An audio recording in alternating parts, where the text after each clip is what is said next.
Catch 'em all.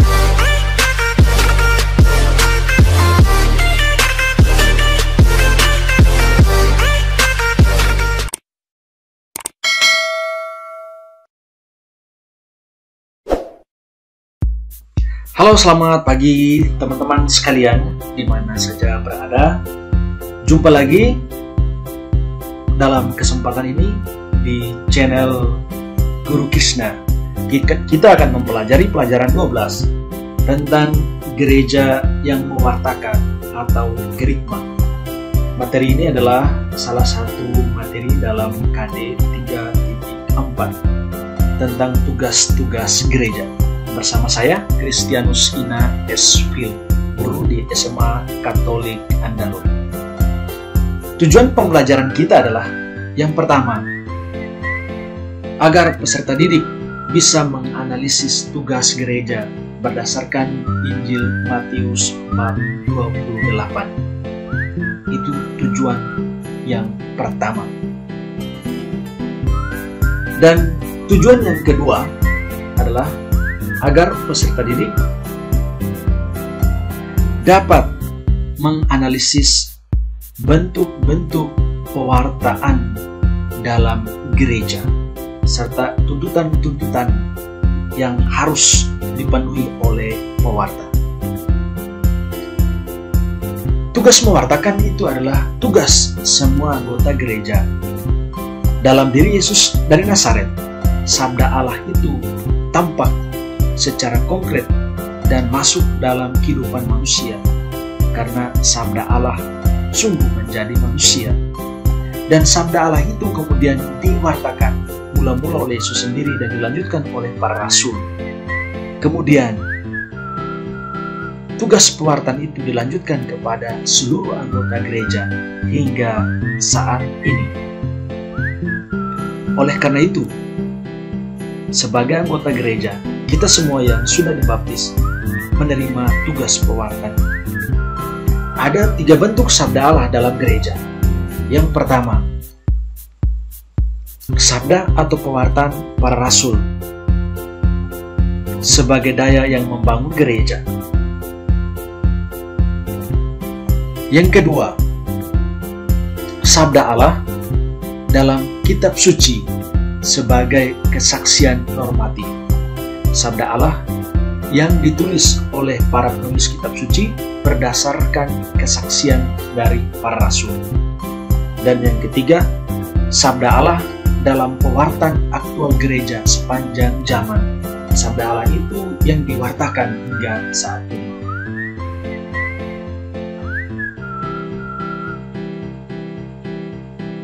Tiga bentuk sabda Allah itu saling berhubungan satu sama lain.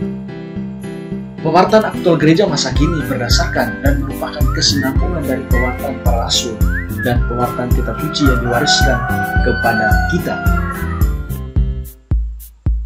Pewartaan sabda Allah oleh gereja bukan hanya sekedar informasi mengenai Allah dan juga informasi mengenai Yesus Kristus, melainkan sungguh-sungguh menghadirkan Kristus yang mulia. Di dalamnya Kristus menyelamatkan, menyembuhkan hati dari setiap orang yang mendengar dan membuka terhadap sabda yang disampaikan itu. Kristus membebaskan kita dari dosa melalui sabdanya.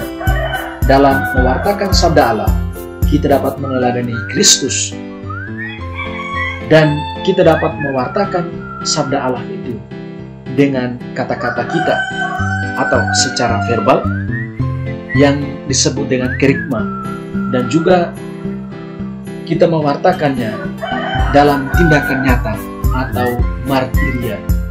Martiria ini yang akan kita pelajari dalam pertemuan selanjutnya, yaitu tugas gereja memberikan kesaksian. Saat ini kita mempelajari tugas gereja yang mewartakan atau kerikma, pewartaan dalam bentuk kata-kata. Sehingga apa yang kita sampaikan sebenarnya meneladani Yesus. Apa yang kita sampaikan, yang kita katakan harus kita buat, dan yang kita buat itulah yang kita wartakan. Itu merupakan tugas kita sebagai anggota gereja. Ketika kita mewartakan sabda Allah, sebenarnya kita mengaktualisasikan apa yang disampaikan Allah dalam Kristus sebagaimana diwartakan oleh para rasul.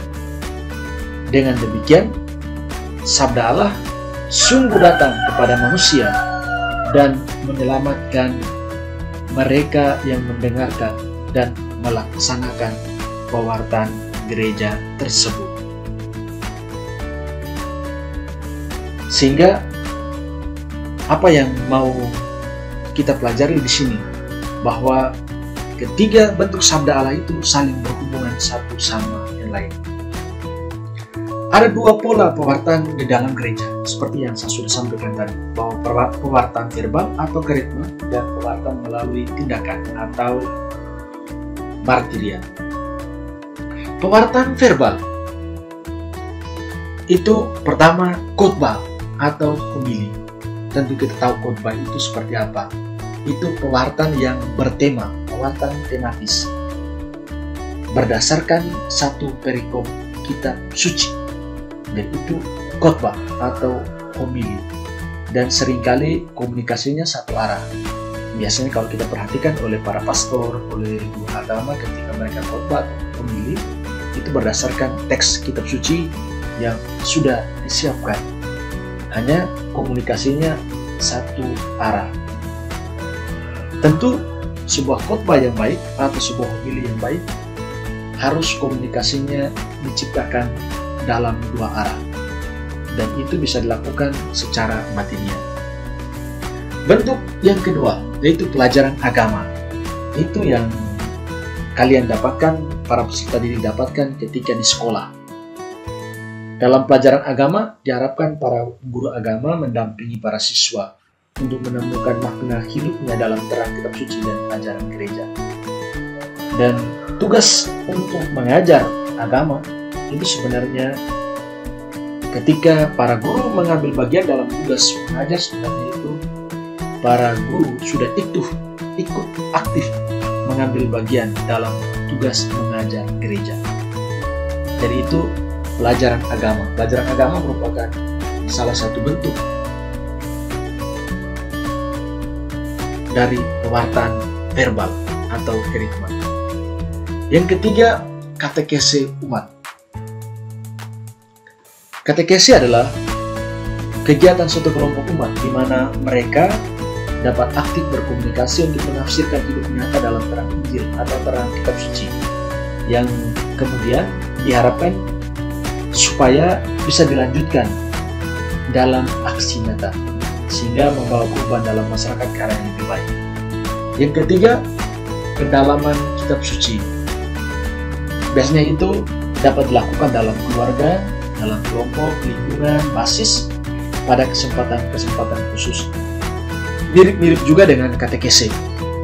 Biasanya kita melaksanakan pendalaman kitab suci ini pada bulan kitab suci setiap bulan September, kemudian juga pada masa prapaskah APP, masa Advent, itu dengan tema-tema yang disediakan oleh komisi kateketik dari keuskupan masing-masing.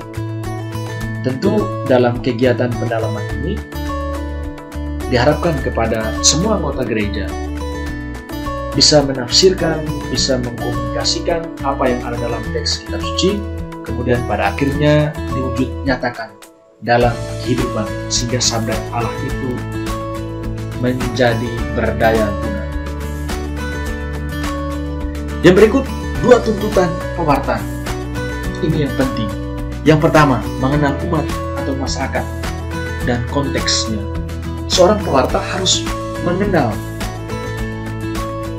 umat, juga konteksnya, latar belakangnya seperti apa, sehingga sabda Allah yang disampaikan itu sungguh-sungguh berakar di dalam diri para pendengar. Yang kedua, mendalami dan menghayati sabda Tuhan. Pengenalan dan penghayatan diwartakan dalam sabda Allah itu. Pertama, seorang pewarta harus mendalami dan menghayati terlebih dahulu sebelum ia mewartakannya. Itu sangat penting, sehingga apa yang disampaikan oleh pewarta, apa yang diwartakan, sungguh-sungguh bisa berakar kuat dalam kehidupan para umat di mana saja berada. Itu yang penting, tuntutan yang penting dari seorang pewarta. Jadi yang pertama tadi, mendalami dan menghayati sabda Tuhan. Seorang pewarta harus terlebih dahulu mendalami serta menghayati sabda Tuhan, karena seorang pewarta sebagai model, sebagai teladan, sehingga apa yang ia sampaikan bisa didengarkan, kemudian bisa diikuti oleh orang lain. Yang kedua, seorang pewarta harus mengenal umat, masyarakat, serta konteksnya. Dalam hal ini, mengenal karakter umatnya, latar belakangnya, lingkup budayanya, seperti itu.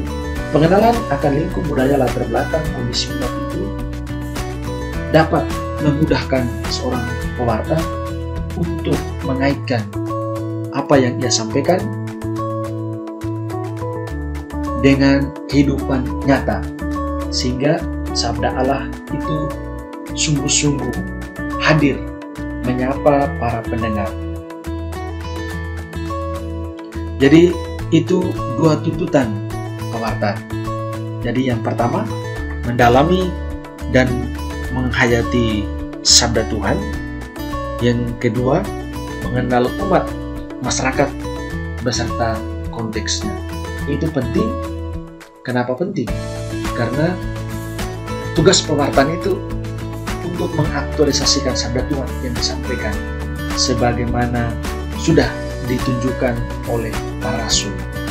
Para rasul dahulu, mereka menyampaikan sabda Tuhan pertama-tama karena mereka sudah hidup bersama dengan Tuhan, hidup bersama dengan Yesus. Dan usaha untuk mengaktualisasikan sabda Tuhan itu harus ada tuntutan, ada syaratnya. Syaratnya itu tadi, mendalami dan menghayati sabda Tuhan. Dan yang kedua, mengenal umat, masyarakat, atau konteksnya. Jadi sekali lagi, penting sekali tuntutan itu diingat oleh para pewarta, sehingga apa yang diwartakan, apa yang disampaikan itu berdaya guna, kemudian bisa berbuah di dalam diri umat beriman yang mendengar pewartaannya. Sehingga dengan demikian, apa yang disampaikan itu dapat berakar kuat, dapat berteguh. Umat yang mendengarkan itu dapat berteguh di dalam iman.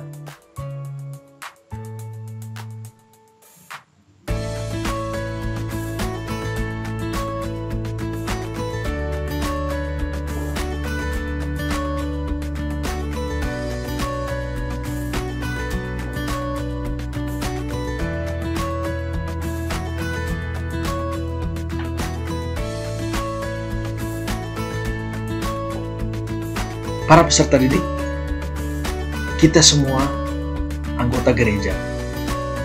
Di akhir penjelasan ini, saya mau mengatakan bahwa kita sudah mendengar sabda Yesus. Pergilah, jadikanlah semua bangsa muridku, dan baptislah mereka dalam nama Bapa dan Putra dan Roh Kudus, dan ajarlah mereka melakukan segala sesuatu yang telah kuperintahkan kepadamu.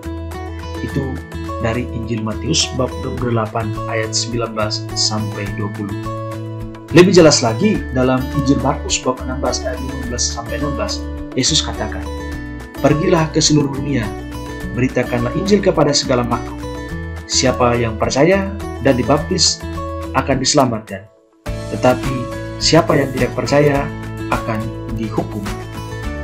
Sabda Yesus ini tidak hanya berlaku pada zaman para rasul, tetapi berlaku juga hingga saat ini.